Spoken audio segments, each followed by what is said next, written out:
स्वागत है आप सबका आपका अपना यूट्यूब चैनल अब पढ़ेगा इंडिया में। आज हम लोग इस वीडियो में देखेंगे जो हम लोगों ने बिहार दरोगा मुख्य परीक्षा यानी बिहार एसआई मेंस एग्जाम के लिए जो हम लोगों ने सुपर फास्ट रिवीजन स्टार्ट कर रखा है, उस सीरीज में आज आगे बढ़ते हुए हम लोग देखेंगे रिवीजन सेट नंबर 4। इससे पहले रिवीजन के 3 सेट ऑलरेडी अपलोडेड है, अगर आप नहीं देखें तो जाकर प्लेलिस्ट से देख सकते हैं। इसका अगर आप लोगों को पीडीएफ चाहिए तो पीडीएफ के लिए वीडियो के दिए गए डिस्क्रिप्शन लिंक से जाकर टेलीग्राम ग्रुप ज्वाइन कर लीजिए, वहाँ इसका पीडीएफ जो है वो प्रोवाइड करवा दिया जाएगा। एक बात और, प्लेलिस्ट में जाइए आप लोग, घटना चक्र बुक की सीरीज पड़ी हुई है उसको ज़रूर देखिए, क्योंकि बिहार दरोगा मेंस में पिछले बार के भी बच्चों को यही बोला था कि आप घटना चक्र बुक को ज़रूर पढ़िए, ज़रूर बना के जाइए। और इस बार भी मैं आप लोगों को वही सेम चीज़ रिपीट कर रहा हूँ, घटना चक्र एक ऐसी बुक है उसको इग्नोर मत किया कीजिए, आपके मेंस एग्जाम्स के लिए वो काफ़ी लाभदायक साबित होगा। तो चलिए बढ़ते हैं अब अपने क्वेश्चंस की तरफ। हम आज का जो हमारा पहला क्वेश्चन है वो यह कह रहा है कि विश्व पर्यावरण दिवस जो है वो कब मनाया जाता है। तो विश्व पर्यावरण दिवस जो है वो 5 जून को मनाया जाता है। तो इस क्वेश्चन का सही आंसर होगा वो होगा ऑप्शन नंबर ए 5 जून। और 2021 में जो विश्व पर्यावरण दिवस मनाया गया था उसका थीम था पारिस्थितिकी तंत्र की पूर्ण बहाली। वहीं अगर और ऑप्शंस की बात करते हैं तो 8 जून से याद रखिएगा विश्व महासागर दिवस मनाया जाता है, 8 सितंबर से अंतर्राष्ट्रीय साक्षरता दिवस मनाया जाता है और 10 नवंबर को शांति एवं विकास के लिए विश्व विज्ञान दिवस मनाया जाता है। नेक्स्ट क्वेश्चन कह रहा है कि अपने राज्य में मुख्यमंत्री वरीयता तालिका के आधार पर निम्न में से किसके समकक्ष हैं। देखिए यहाँ क्वेश्चन पूछ रहा अपने राज्य में, तो अपने राज्य में मुख्यमंत्री की अगर बात करते हैं तो वरीयता के आधार पर वो 7वें क्रम पर आते हैं। केंद्र के कैबिनेट मंत्री, राज्यों के मुख्यमंत्री अपने राज्यों में, नीति आयोग के उपाध्यक्ष, पूर्व प्रधानमंत्री, राज्यसभा एवं लोकसभा में विपक्ष के नेता, ये सब जो हैं वो 7वें क्रम पर आते हैं अपने राज्यों में। लेकिन अगर अपने राज्य के बाहर किसी मुख्यमंत्री में भारत की वरीयता तालिका के आधार पर देखा जाए तो उनको 7वां नहीं बल्कि 8वां क्रम मिलता है, ये ध्यान रखिएगा। तो इस क्वेश्चन का जो सही आंसर होगा वो होगा ऑप्शन नंबर सी, केंद्र के कैबिनेट मंत्री। नेक्स्ट क्वेश्चन कह रहा है कि हिंदुस्तान सोशलिस्ट रिपब्लिकन एसोसिएशन के संस्थापक निम्न में से कौन से थे। तो देखिए 1928 में चंद्रशेखर आज़ाद के द्वारा दिल्ली में हिंदुस्तान सोशलिस्ट रिपब्लिकन एसोसिएशन की स्थापना की गई थी, जिसमें भगत सिंह का सबसे महत्वपूर्ण योगदान था। तो इस क्वेश्चन का जो सही आंसर होगा वो होगा option number D, Chandrashekhar Azad. Next question कह रहा है कि प्रोकैरियोटिक कोशिका का आकार प्रायः निम्न में से क्या होता है। देखिए प्रोकैरियोटिक की अगर बात करते हैं तो 1 माइक्रोन से 10 माइक्रोन तक होता है इसको कोशिका का आकार। तो इस क्वेश्चन का सही आंसर होगा वो होगा ऑप्शन नंबर बी, 1 माइक्रोन से 10 माइक्रोन तक। ध्यान रखिएगा 1 माइक्रोन जो होता है वो 10⁻⁻6 मीटर के बराबर होता है। प्रोकैरियोटिक से और भी कुछ चीज़ें याद रखिएगा, जैसे प्रोकैरियोटिक कोशिका का जो नाभिकीय पदार्थ होता है वो केवल एक गुणसूत्र का बना होता है। प्रोकैरियोटिक कोशिका में झिल्ली युक्त जो कोशिकांग होते हैं वो नहीं पाए जाते हैं और प्रोकैरियोटिक कोशिका में केंद्रक जो है वो अनुपस्थित होता है। नेक्स्ट है हमारा क्वेश्चन नंबर 5, कह रहा है कि जनगणना 2011 के अनुसार शीर्ष जनसंख्या घनत्व वाले 4 राज्यों का सही अवरोही क्रम निम्न में से कौन सा है। तो शीर्ष राज्य में सबसे पहले जनसंख्या घनत्व सबसे ज़्यादा है बिहार का, फिर पश्चिम बंगाल, फिर केरल और फिर उत्तर प्रदेश। तो इस क्वेश्चन का जो सही आंसर होगा वो होगा ऑप्शन नंबर ए, बिहार, पश्चिम बंगाल, केरल और उत्तर प्रदेश। ध्यान रखिएगा सबसे कम जनसंख्या घनत्व जो है वो अरुणाचल प्रदेश का है। आगे कह रहा है कि कृषि कार्य की शुरुआत निम्न में से किस काल में हुआ था। तो कृषि कार्य की शुरुआत जो है वो नवपाषाण काल में हुआ था। तो इस क्वेश्चन का सही आंसर होगा वो होगा ऑप्शन नंबर सी, नवपाषाण काल में। ध्यान रखिएगा मनुष्य में अस्थायी निवास की प्रवृत्ति की शुरुआत भी नवपाषाण काल में हुआ था, पहिए का आविष्कार भी जो है वो नवपाषाण काल में ही हुआ था। आगे कह रहा है कि राजभाषा अधिनियम की धारा 3 के माध्यम से संघ के राजकीय कार्यों के लिए अंग्रेजी भाषा के निरंतर इस्तेमाल को किस वर्ष में लागू किया गया था। तो इसको जो है वो 1965 में लागू किया गया है। तो इस क्वेश्चन का सही आंसर होगा वो होगा ऑप्शन नंबर डी, 1965 में। संविधान के भाग 17 में आप लोग पढ़े होंगे कि अनुच्छेद 343 से लेकर 351 जो है वो राजभाषा से संबंधित है।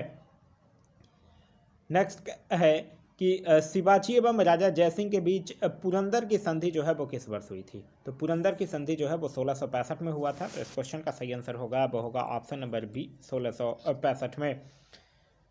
नेक्स्ट है कि वह कौन सी भारतीय चित्रकला शैली है जिसमें शुद्ध सोने और कीमती पत्थरों की सजावट है और इसमें हिंदू देवताएं विशेष रूप से भगवान श्री कृष्ण को दर्शाया गया है। यह बात कर रहा है तंजौर पेंटिंग की। तो इस क्वेश्चन का जो सही आंसर होगा वो होगा option number D, Tanjore painting. यह जो चित्रकला शैली है तंजौर पेंटिंग, वो चोल वंश के समय में सबसे ज़्यादा फला फूला था। महासागरों की सतही जल का औसत तापमान जो है वो लगभग कितना होता है? तो महासागरों के सतही जल का औसत तापमान जो है वो लगभग 17 डिग्री सेल्सियस। तो इस क्वेश्चन का सही आंसर होगा वो होगा option number D, 17 degree Celsius. Next कह रहा है कि निम्नलिखित में से कौन सा दर्रा जो है वो पश्चिमी घाट के शिखर पर स्थित है और मुंबई को पुणे से जोड़ता है? मुंबई को पुणे से जोड़ता है और पश्चिमी घाट पर जो स्थित दर्रा है वो है भोर घाट दर्रा। तो इस क्वेश्चन का सही आंसर होगा वो होगा ऑप्शन नंबर सी, भोर घाट दर्रा। क्वेश्चन नंबर 12, वित्तीय आपात की घोषणा को कितनी अवधि के अंदर संसद के दोनों सदनों से अनुमोदित होना आवश्यक है? तो देखिए, वित्तीय आपातकाल की जो घोषणा है उसको 2 माह के अंदर संसद के दोनों सदनों से अनुमोदित होना आवश्यक है। इस क्वेश्चन का सही आंसर होगा वो होगा ऑप्शन नंबर बी, 2 माह। एक चीज़ याद रखिएगा, जो अनुच्छेद 360 है जिसमें वित्तीय आपातकाल की उद्घोषणा है, उसको संसद के दोनों सदनों से अलग अलग अनुमोदित होना आवश्यक होता है। वित्तीय आपातकाल की अगर बात करते हैं तो भारत में अभी तक वित्तीय आपातकाल लागू नहीं किया गया है और यह जो है वो भारतीय संविधान में अमेरिका के संविधान से लिया गया है। आगे है कि निम्नलिखित में से कौन सा भारतीय संसद का एक अंग नहीं है? आप लोग पढ़े होंगे अनुच्छेद 79, इसी में भारत के संसद का उल्लेख है, जिसमें ये कहा गया है कि संसद जो है वो लोकसभा, राज्यसभा और राष्ट्रपति को मिलाकर बनाया जाता है, यानी राज्य विधानसभाएं जो है वो भारतीय संसद का अंग नहीं है। तो इस क्वेश्चन का सही आंसर होगा वो होगा ऑप्शन नंबर डी। याद रखिएगा, भारत में जो संसदीय प्रणाली है वो ब्रिटेन से लिया गया है। आगे है कि डिप्थीरिया जो है वो किसके द्वारा उत्पन्न होने वाला रोग है? तो डिप्थीरिया जो है वो जीवाणु के द्वारा होता है। डिप्थीरिया का जो कारक होता है वो कोर्नी बैक्टीरियम डिप्थेरी नामक एक जीवाणु है, उसके द्वारा डिप्थीरिया होता है। और यह जो जीवाणु है वो श्वास नली को संक्रमित करता है और फिर डिप्थीरिया में डीपीटी का टीका जो है वो लगाया जाता है। जीवाणु से और भी होने वाले कुछ रोगों के नाम याद रखिएगा, जैसे कि टिटनस, निमोनिया, कुष्ठ रोग, हैजा, प्लेग, काली खांसी, यह सब जो है वो जीवाणुओं के द्वारा होने वाली रोग हैं। आगे है कि राष्ट्रपति के निर्वाचन से संबंधित विवाद की जांच कौन करता है? तो राष्ट्रपति से जितनी भी निर्वाचन से संबंधित विवाद है उसकी जांच जो है वो सर्वोच्च न्यायालय करता है। तो इस क्वेश्चन का जो सही आंसर होगा वो होगा ऑप्शन नंबर डी, सर्वोच्च न्यायालय यानी सुप्रीम कोर्ट के द्वारा। एक आप लोग पढ़े होंगे अनुच्छेद 71। अनुच्छेद 71 यह कहता है कि राष्ट्रपति या उपराष्ट्रपति के निर्वाचन में कोई भी अगर विवाद होता है तो उसकी जांच जो है वो उच्चतम न्यायालय के द्वारा किया जाएगा और उसका निर्णय जो है वो अंतिम होगा। एक चीज़ और ध्यान रखिएगा, राष्ट्रपति या उपराष्ट्रपति के निर्वाचन संबंधी जो विवाद होते हैं उसको उच्चतम न्यायालय में 1 माह के अंदर ही लाया जा सकता है, 1 माह के बाद न्यायालय में उसको नहीं लाया जा सकता है। नेक्स्ट क्वेश्चन कह रहा है कि ब्लैंक 1945 में यूएन को लीग ऑफ नेशंस के उत्तराधिकारी के रूप में स्थापित किया गया था। तो ऑप्शन है प्रथम विश्व युद्ध के ठीक पहले, नहीं, द्वितीय विश्व युद्ध के तुरंत बाद, ये बिल्कुल सही है। तो इस क्वेश्चन का सही आंसर होगा वो होगा ऑप्शन नंबर बी, द्वितीय विश्व युद्ध के तुरंत बाद ही 1945 24 अक्टूबर 1945 को संयुक्त राष्ट्र की स्थापना जो है वो किया गया था। एक क्वेश्चन ये भी पूछा जाता है कि प्रथम विश्व युद्ध के बाद किसकी स्थापना की गई थी? तो प्रथम विश्व युद्ध के बाद राष्ट्रसंघ की स्थापना 1920 में किया गया था। आगे है कि हीमोफीलिया एक अनुवांशिक विकार है, इसमें क्या होता है? तो हीमोफीलिया रोग में एक प्रोटीन का संश्लेषण नहीं होता है जो कि रक्त स्कंदन के लिए आवश्यक होता है। तो इस क्वेश्चन का सही आंसर होगा वो होगा ऑप्शन नंबर सी। नेक्स्ट है कि लोक लेखा समिति में राज्यसभा में कितने सदस्य होते हैं? राज्यसभा से कितने सदस्य होते हैं? तो लोक लेखा समिति में टोटल सदस्य होते हैं 22, जिसमें 15 सदस्य जो होते हैं वो लोकसभा से और 7 सदस्य जो होते हैं वो राज्यसभा से होते हैं, जिनका कार्यकाल जो होता है वो केवल 1 वर्षों का होता है। तो इस क्वेश्चन का सही आंसर होगा वो होगा ऑप्शन नंबर सी, 7। आगे कह रहा है कि पीएच स्केल में संख्या 7 से 0 की ओर बढ़ने पर निम्न में से क्या पता चलता है? देखिए, 7 से 0 की ओर बढ़ते हैं तो अम्लीय प्रकृति जो है वो बढ़ जाती है, ये बिल्कुल सही है, और H+ आयन की सांद्रता में भी वृद्धि हो जाती है, ये भी बिल्कुल सही है। तो इस क्वेश्चन का सही आंसर होगा वो होगा ऑप्शन नंबर सी, ए और बी दोनों सही है। देखिए, अगर किसी विलेन का मान जो है वो 7 से कम होता है तो वो अम्लीय होता है, और जिसका पीएच मान जो है अगर 7 से अधिक होता है तो वो क्षारीय विलेन होता है। आगे है कि an inquiry into the nature and causes of the wealth of nations पुस्तक जो है वो निम्न में से किस विद्वान की पुस्तक है? तो यह जो है एडम स्मिथ के द्वारा लिखी गई पुस्तक है, जिनको कि अर्थशास्त्र का जनक माना जाता है। तो इस क्वेश्चन का सही आंसर होगा वो होगा ऑप्शन नंबर ए, एडम स्मिथ। आगे है कि दीवान बंदेगान विभाग की स्थापना जो है वो दिल्ली सल्तनत के किस शासनकाल में हुई थी? देखिए, दीवान बंदेगान था क्या? यह विभाग जो था वो गुलामों से संबंधित विभाग था, और गुलामों की संख्या सबसे अधिक किस में थी? जब फिरोज शाह तुगलक जब शासक था उस समय गुलामों की संख्या सबसे ज़्यादा थी, तो दीवान बंदेगान की भी स्थापना जो है वो फिरोज शाह तुगलक के द्वारा ही किया गया था। तो इस क्वेश्चन का सही आंसर होगा वो होगा option number D, Firoz Shah Tughlaq. Firoz Shah Tughlaq का जो शासनकाल था वो 1391 से लेकर 1388 तक था। फिरोज शाह तुगलक से याद रखिएगा, इसने ब्राह्मणों पर भी जजिया कर लगाया था, एक दीवाने खैरात या एक दान विभाग की भी स्थापना करवाया था, सबसे अधिक बाग लगवाए थे, नहर निर्माण करवाया था, और जो पहले से जो प्रथा चली आ रही थी, जो अनेक कर लगाए जाते थे, ऐसा माना जाता है कि उस समय 24 कर लगाया जाता था, और उन 24 करों को समाप्त करके यह मात्र 4 कर जो है वो लगाया था। आगे है कि स्थानांतरित कृषि, जिसको कि शिफ्टिंग एग्रीकल्चर कहा जाता है, का स्थानीय नाम डाहिया कहाँ पर है? डाहिया उसको कहाँ पे बोला जाता है? तो डाहिया जो है वो मध्य प्रदेश में बोला जाता है। तो इस क्वेश्चन का सही आंसर होगा वो होगा ऑप्शन नंबर ए, मध्य प्रदेश। अच्छा, अगर आपसे पूछ ले मेघालय में क्या बोला जाता है, तो मेघालय में बोगमा बोला जाता है, मेघालय में बोगमा कहा जाता है। और अगर आंध्र प्रदेश की बात कर दे तो आंध्र प्रदेश में पेंडा या पोंडू कहा जाता है, और झारखंड की अगर बात करते हैं तो झारखंड में कुरूबा कहा जाता है।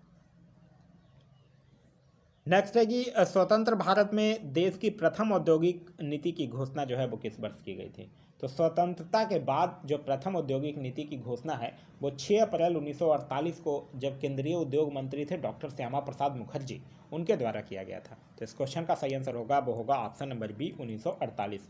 और फिर जाकर 1956 में द्वितीय औद्योगिक नीति की घोषणा की जाती है, जिसको कि भारत में औद्योगिक क्षेत्र का लघु संविधान भी कहा गया है। नेक्स्ट है हमारा क्वेश्चन नंबर 24, कह रहा प्लान्ड इकोनॉमी फॉर इंडिया निम्न में से किसकी रचना है? तो planned economy of India for India जो है वो सर एम विश्वेश्वरैया की रचना है। तो इस क्वेश्चन का सही आंसर होगा वो होगा option number A. Sir M Visvesvaraya जो हैं वो एक प्रसिद्ध सिविल इंजीनियर थे, और इन्हीं के जन्म दिवस के अवसर पर 15 सितंबर को भारत में इंजीनियर दिवस के रूप में मनाया जाता है। नेक्स्ट है कि न्यायपालिका को कार्यपालिका से पृथक करने के लिए राज्य कदम उठाएगा, इस बात का उल्लेख जो है वो भारतीय संविधान के किस अनुच्छेद में दिया गया है? तो यह जो है वो अनुच्छेद 50 में दिया गया है। तो इस क्वेश्चन का सही आंसर होगा वो होगा ऑप्शन नंबर ए, अनुच्छेद 50 में। और ऑप्शंस की अगर बात करते हैं तो अनुच्छेद 48 में ये कहा गया है कि राज्य जो है वो कृषि और पशुपालन को वैज्ञानिक प्रणालियों से संगठित करने का प्रयास करेगा। अनुच्छेद 48 के ए में कहा गया है कि राज्य जो है वो देश के पर्यावरण के संरक्षण तथा संवर्धन का और वन्य तथा वन्य जीवों की रक्षा करने का प्रयास करेगा। और अनुच्छेद 49 में कहा गया है कि राज्य जो है वो राष्ट्रीय महत्व के स्मारकों, स्थानों और वस्तुओं के संरक्षण के प्रति तत्पर रहेगा।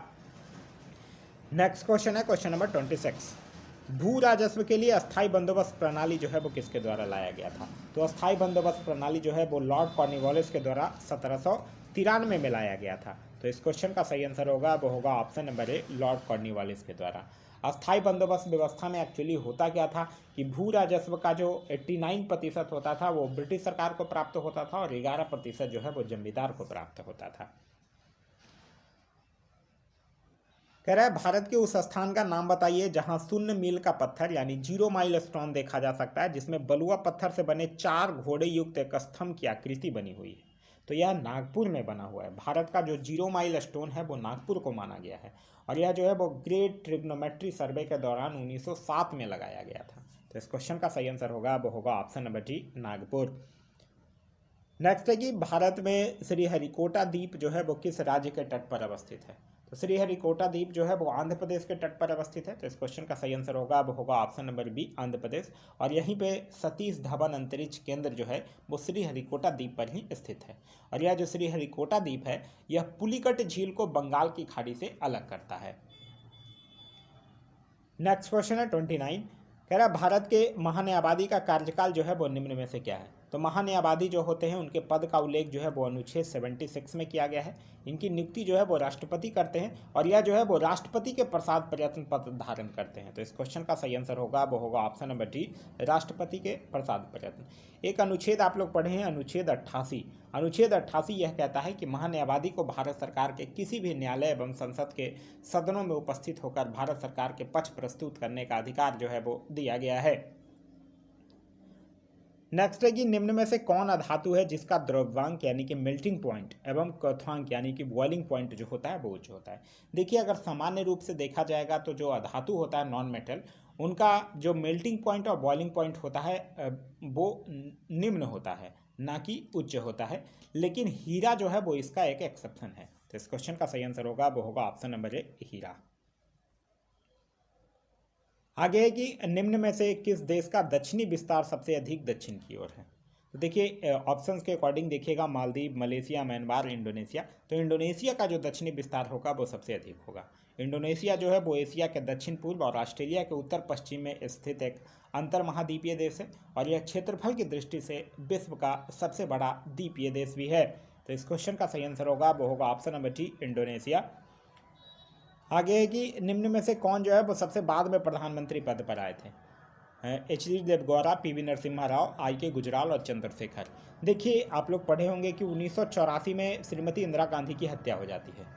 उनके बाद बनते हैं राजीव गांधी, फिर आते हैं विश्वनाथ प्रसाद सिंह, फिर आते हैं चंद्रशेखर, फिर आते हैं पी.वी. नरसिम्हा राव, फिर आते हैं अटल बिहारी वाजपेयी, फिर देवगौड़ा, फिर गुजराल, फिर आते हैं अटल बिहारी वाजपेयी, फिर उसके बाद मनमोहन सिंह और फिर उसके बाद अभी नरेंद्र मोदी। ये सीक्वेंस है। यहाँ पूछ रहा है सबसे प्रधानमंत्री में सबसे बाद के पद पर कौन आए थे। तब आए थे आई.के. गुजराल। तो इस क्वेश्चन का सही आंसर होगा वो होगा option number B, I K. Gujral जो थे वो 1997 से लेकर 1998 तक रहे हैं। नेक्स्ट कह रहा है कि यदि किसी तत्व की द्रव्यमान संख्या m है तथा उस तत्व के एक परमाणु में प्रोटॉनों की संख्या p है, तो उस तत्व के परमाणु में उपस्थित न्यूट्रॉनों की संख्या क्या होगी। तो न्यूट्रॉनों की संख्या उसमें क्या होगी, m-p कर दीजिएगा तो न्यूट्रॉनों की संख्या निकल जाएगी। मतलब द्रव्यमान संख्या में से प्रोटॉनों की संख्या घटा दीजिएगा तो न्यूट्रॉन की संख्या निकल जाएगी। इस क्वेश्चन का सही आंसर होगा वो होगा ऑप्शन नंबर बी। आगे है कि 2.5 दिन का झोपड़ा मस्जिद का निर्माण अजमेर में किसके द्वारा करवाया गया था। तो पहली चीज़ तो ये याद रखना, अजमेर में करवाया गया था और ये करवाया गया था कुतुबुद्दीन ऐबक के द्वारा। एक्चुअली पहले यह एक संस्कृत महाविद्यालय हुआ करता था और वहीं पे फिर 2.5 दिन का झोपड़ा का निर्माण जो है वो कुतुबुद्दीन ऐबक करवा देता है। कुतुबुद्दीन ऐबक से याद रखिएगा, कुतुबुद्दीन ऐबक जो था वो दिल्ली में कुब्बते उल इस्लाम मस्जिद का भी निर्माण करवाया था। नेक्स्ट क्वेश्चन है क्वेश्चन नंबर 35। दिल्ली सल्तनत के निम्न शासकों में से किसकी मृत्यु जो है वो घोड़ा से गिरकर हुई थी। यह बात कर रहा है कुतुबुद्दीन ऐबक की, जिसकी मूर्ति जो है वो 1210 में लाहौर में चौगान खेलते समय घोड़ा से गिर जाने के कारण हुआ था। तो इस क्वेश्चन का सही आंसर होगा वो होगा ऑप्शन नंबर ए। नेक्स्ट क्वेश्चन है क्वेश्चन नंबर 36। परमाणु में धनावेशित कणों की उपस्थिति को सर्वप्रथम निम्न में से किसने दर्शाया था। तो यह किसने दर्शाया था, गोल्डस्टीन ने। तो इस क्वेश्चन का सही आंसर होगा वो होगा ऑप्शन नंबर ए, गोल्डस्टीन। जे थॉमसन की अगर बात करते हैं तो इन्होंने इलेक्ट्रॉन का खोज किया था। जेम्स चैडविक न्यूट्रॉन के खोज किए थे और विल्सन की अगर बात करते हैं तो इन्होंने न्यूट्रिनो और पॉजिट्रॉन की खोज किया था। नेक्स्ट क्वेश्चन कह रहा है कि यौगिक C60H122 के अणु का भार कितना होगा। देखिए, C60 C का कितना होता है, 12 होता है। तो 60 इंटू में 12 करना होगा आपको और उसके बाद H का कितना होता है, 1 होता है। तो 1 इंटू में 122 करना होगा। यहाँ से आप कीजिएगा तो टोटल आपका निकल जाएगा 842U और फिर 842 में 1.66 इंटू 10⁻24 से मल्टीप्लाइड कीजिएगा तो आपका आंसर जो आएगा वो आएगा ऑप्शन नंबर ए। नेक्स्ट है कि भारत के प्रधान न्यायाधीश जो कार्यवाहक राष्ट्रपति के रूप में कार्य किए हैं निम्न में से कौन है। अभी तक देखिए, भारत में एक ही प्रधान न्यायाधीश हैं जो हैं जिनका नाम था न्यायमूर्ति मोहम्मद हिदायतुल्ला। वही सिर्फ एक कार्यवाहक राष्ट्रपति के रूप में कार्य किए हैं और कब से कब तक, 1969 में, जुलाई 1969 से लेकर अगस्त 1969 तक। तो इस क्वेश्चन का सही आंसर होगा वो होगा option number B, Mohammad Hidayatullah. Next है कि निम्नलिखित में से कौन धातु और अधातु दोनों का गुणधर्म धारण करता है। तो तो देखिए अधातु और अधातु मतलब धातु और अधातु दोनों के गुणधर्म धारण करने वाले को अर्धधातु या उपधातु कहा जाता है, जो कि बोरोन भी है, जर्मेनियम भी है और सिलिकॉन भी है। तो इस क्वेश्चन का सही आंसर होगा वो होगा ऑप्शन नंबर डी, उपयुक्त सभी। नेक्स्ट है कि सही कथन चुने। ध्रुवों पर नमन कोण 90 डिग्री एवं विषुवत रेखा पर शून्य होता है, यही सही है। तो इस क्वेश्चन का सही आंसर होगा वो होगा ऑप्शन नंबर ए। नेक्स्ट है कि रासायनिक समीकरण किस नियम के अनुसार संतुलित होता है। तो रासायनिक समीकरण जो है वो द्रव्यमान संरक्षण नियम के अनुसार संतुलित होता है। तो इस क्वेश्चन का सही आंसर होगा वो होगा ऑप्शन नंबर सी, द्रव्यमान संरक्षण नियम के अनुसार। नेक्स्ट है कि अवतल दर्पण से प्रतिबिंब जो है वो किस स्थिति में आभासी एवं सीधा बनेगा। अवतल दर्पण की अगर बात कीजिएगा तो जब वस्तु जो है वो अवतल दर्पण के फोकस और ध्रुव के मध्य होगा तो आभासी एवं सीधा बनेगा। तो इस क्वेश्चन का सही आंसर होगा वो होगा ऑप्शन नंबर डी। ध्यान रखिएगा, समतल दर्पण और उत्तल दर्पण इन दोनों में प्रतिबिंब जो है वो सदैव आभासी एवं सीधा बनता है। और अवतल दर्पण की बात कीजिएगा तो अवतल दर्पण के सामने वस्तु को अनंत से फोकस तक कहीं भी रखने पर प्रतिबिंब जो है वो वास्तविक और उल्टा बनेगा। आगे है कि कांसा मिश्र धातु में तांबा की उपस्थिति लगभग कितना प्रतिशत होता है। तो कांसा यानी ब्रॉन्ज की अगर बात करते हैं तो इसमें कॉपर 90% होता है और टीन जो होता है वो 10% होता है। यहाँ आपसे कॉपर का पूछ रहा है तो आपका आंसर जो होगा वो होगा ऑप्शन नंबर ए। फिर कह रहा है परिपथ में धारा है। देखिए यहाँ सीरीज और पैरेलल दोनों में कनेक्शन दिए गए हैं, तो ये आप सॉल्व कर लीजिएगा। तो इसको सॉल्व करने के बाद आपका जो सही आंसर आएगा वो आएगा ऑप्शन नंबर सी। नेक्स्ट कह रहा है कि रोमर पैमाना पर भाप बिंदु निम्न में से क्या होता है। देखिए सेल्सियस, फ़ारेनहाइट, रोमर और केल्विन, ये 4 पैमाना होता है जिसपे एक रिलेशन आप लोग पढ़े होंगे कि C/5 = F-32/9 R/4 K-273/5। इसी पे हम लोग रखकर सब सॉल्व करते हैं। लेकिन रोमर पैमाने पर अगर हिमांक के देखें तो वो 0 डिग्री आर होता है और भाप बिंदु 80 डिग्री आर होता है। यहाँ आपसे भाप बिंदु पूछ रहा है तो आपका सही आंसर जो होगा वो होगा ऑप्शन नंबर सी। सेल्सियस पैमाने पे बात कीजिएगा तो हिमांक 0 डिग्री सेल्सियस, भाप बिंदु 100 डिग्री सेल्सियस। केल्विन पैमाने की बात कीजिएगा तो हिमांक 273 केल्विन और भाप बिंदु 373 केल्विन। और फ़ारेनहाइट पैमाने की बात कीजिएगा तो हिमांक 32 डिग्री फ़ारेनहाइट और भाप बिंदु जो है वो 212 डिग्री फ़ारेनहाइट होता है। फिर कह रहा है स्थितिज ऊर्जा में हाथ से होगा। तो पानी में वायु के बुलबुले को ऊपर उठने पर स्थितिज ऊर्जा में हाथ से होगा। तो इस क्वेश्चन का सही आंसर होगा वो होगा ऑप्शन नंबर डी, क्योंकि आप लोग पढ़ रखे होंगे कि कोई भी द्रव बूंद जल के निचले सतह से ऊपर गमन करता है तो स्थितिज ऊर्जा का मान जो है वो सतह की ऊंचाई के साथ घटने से घटता है। नेक्स्ट है कि रोगाणुओं का नाश निम्न में से किसके द्वारा किया जाता है। तो यह किया जाता है WBC यानी कि श्वेत रक्त कणिकाओं के द्वारा। तो इस क्वेश्चन का सही आंसर होगा वो होगा ऑप्शन नंबर बी। देखिए रक्त कणिकाएं या रक्त कोशिकाएं जो होते हैं वो 3 प्रकार की होती है। पहला RBC, दूसरा WBC और तीसरा जो होता है वो प्लेटलेट्स होता है। WBC जो होता है और RBC, तो RBC यानी कि लाल रक्त कणिकाएं की बात कीजिएगा तो ये ऑक्सीजन और कार्बन डाइऑक्साइड का परिवहन करती है। श्वेत रक्त कणिकाएं की बात कीजिएगा तो ये शरीर में प्रवेश कर गए रोगाणुओं को नष्ट करती है। और प्लेटलेट्स की अगर बात करते हैं तो रक्त का थक्का जो है वो प्लेटलेट्स के कारण बनता है। नेक्स्ट क्वेश्चन है क्वेश्चन नंबर 50। कह रहा है एक माध्यम का अपवर्तनांक √3 है तो निम्नलिखित में से कौन सा एक जो है वो सही होगा। तो आपतन कोण का जया अपवर्तन कोण के जया का √3 गुना होगा, तो यही सही होगा। तो इस क्वेश्चन का सही आंसर होगा वो होगा ऑप्शन नंबर ए। नेक्स्ट है कि टोडा जनजाति समुदाय भारत के किस क्षेत्र में पाए जाते हैं। तो टोडा जनजाति जो है वो मुख्य रूप से नीलगिरी पहाड़ियाँ पर निवास करने वाली एक पशुपालक समुदाय है जो मुख्य रूप से भैंसों का पालन करती है। तो यह कहाँ पाया जाएगा, दक्षिण भारत में। तो इस क्वेश्चन का सही आंसर होगा वो होगा ऑप्शन नंबर ए, दक्षिण भारत में। नेक्स्ट है कि ऑस्ट्रेलिया का राष्ट्रीय खेल क्या है। तो ऑस्ट्रेलिया का राष्ट्रीय खेल क्या है, क्रिकेट है। ऑस्ट्रेलिया का क्रिकेट, स्कॉटलैंड का रग्बी फुटबॉल, अमेरिका का बेसबॉल, भारत का हॉकी, इंग्लैंड का क्रिकेट, कनाडा का आइस हॉकी, स्पेन का बुल फाइटिंग, चीन का टेबल टेनिस, ब्राज़ील का फुटबॉल, ये सब याद रखिएगा।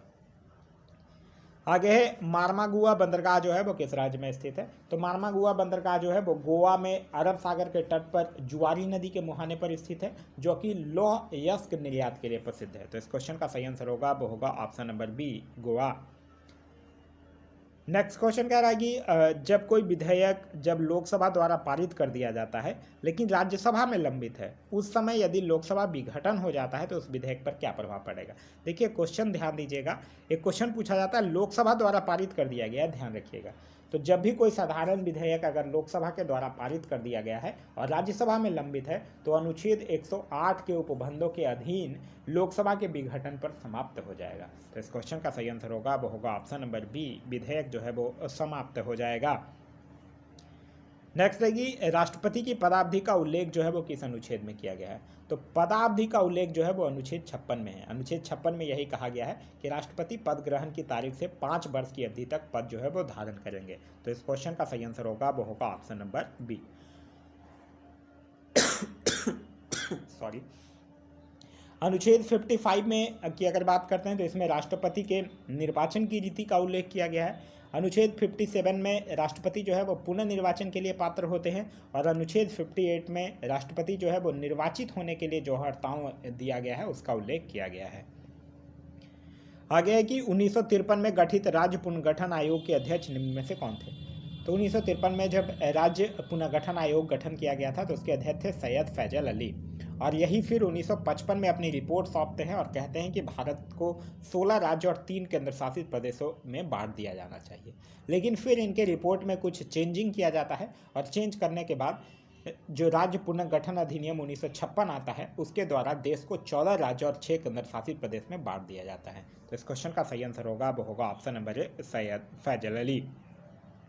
आगे है कि आत्मीय सभा के संस्थापक कौन थे। तो आत्मीय सभा की स्थापना कब, 1815 में राजाराम मोहन राय के द्वारा। तो इस क्वेश्चन का सही आंसर होगा वो होगा option number A, Rajaram Mohan Roy के द्वारा। राजाराम मोहन राय से याद रखिएगा, इनको भारतीय पुण्य जागरण का पिता, आधुनिक भारत का पिता, प्रथम आधुनिक पुरुष, युगदूत, भारतीय राष्ट्रवाद का जनक, अतीत और मध्य के बीच सेतु, ये सभी नामों से इनको जाना जाता है। नेक्स्ट है कि 1928 में साइमन कमीशन भारत में किस उद्देश्य से आया था। तो साइमन कमीशन जो था वो 3 फरवरी 1928 को बम्बई पहुंचा था। एक्चुअली हुआ क्या था कि इससे पहले भारत शासन अधिनियम 1919 आया था और इसमें यह प्रावधान किया गया था कि 10 वर्ष के बाद इसकी समीक्षा के लिए एक आयोग का गठन किया जाएगा। लेकिन 2 साल पहले ही 1927 में ही अधिनियम की समीक्षा हेतु साइमन कमीशन का गठन कर दिया जाता है जॉन साइमन की अध्यक्षता में, जिसमें कि कुल 7 सदस्य थे और कोई भी सदस्य जो था वो भारतीय नहीं था। इसी के कारण भारतीय ने इस आयोग का बहिष्कार और विरोध किया था। तो इस क्वेश्चन का जो सही आंसर होगा वो होगा ऑप्शन नंबर ए, प्रशासनिक सुधार पर विचार के लिए। नेक्स्ट कह रहा है कि भारत के निम्न में से किस राज्य का कोई समुद्री तट रेखा नहीं है। देखिए गुजरात का है, महाराष्ट्र का है, तमिलनाडु का भी है, तेलंगाना का नहीं है। तो इस क्वेश्चन का सही आंसर होगा वो होगा option number C, Telangana. Telangana जो है वो 2014 में आंध्र प्रदेश को विभाजित करके भारत के 29वें राज्य के रूप में इसका गठन किया गया था। तेलंगाना राज्य की जो सीमा है वो आंध्र प्रदेश, छत्तीसगढ़, महाराष्ट्र और कर्नाटक राज्यों से मिलती है। और भारत के राज्य जो जिनकी समुद्री तट है वो है गुजरात, महाराष्ट्र, गोवा, कर्नाटक, केरल, तमिलनाडु, आंध्र प्रदेश, उड़ीसा, पश्चिम बंगाल, ये सब भारत के कुछ राज्य हैं जिनकी समुद्री तट रेखा है। नेक्स्ट है कि मुगल बादशाह जहांगीर ने आत्मकथा तूज के जहांगीरी किस भाषा में लिखी है। तो तूज के जहांगीरी जो है वो फारसी भाषा में लिखी गई है। तो इस क्वेश्चन का सही आंसर होगा वो होगा ऑप्शन नंबर डी, फारसी। एक क्वेश्चन पूछा जाता है कि तूज के जहांगीरी पुस्तक को पूरा किसने किया था। तो मोतबिंद खान के द्वारा इस पुस्तक को पूरा किया गया था। फिर है कि प्रायद्वीपीय भारत की सबसे बड़ी नदी निम्न में से कौन सी है। तो गोदावरी नदी जो है वो प्रायद्वीपीय भारत की सबसे बड़ी नदी है। तो इस क्वेश्चन का सही आंसर होगा वो होगा ऑप्शन नंबर ए। गोदावरी नदी का जो उद्गम है वो महाराष्ट्र के नासिक जिले के त्रंबक गांव के समीप पहाड़ी से निकलती है और फिर जाकर बंगाल की खाड़ी में जाकर गिर जाती है।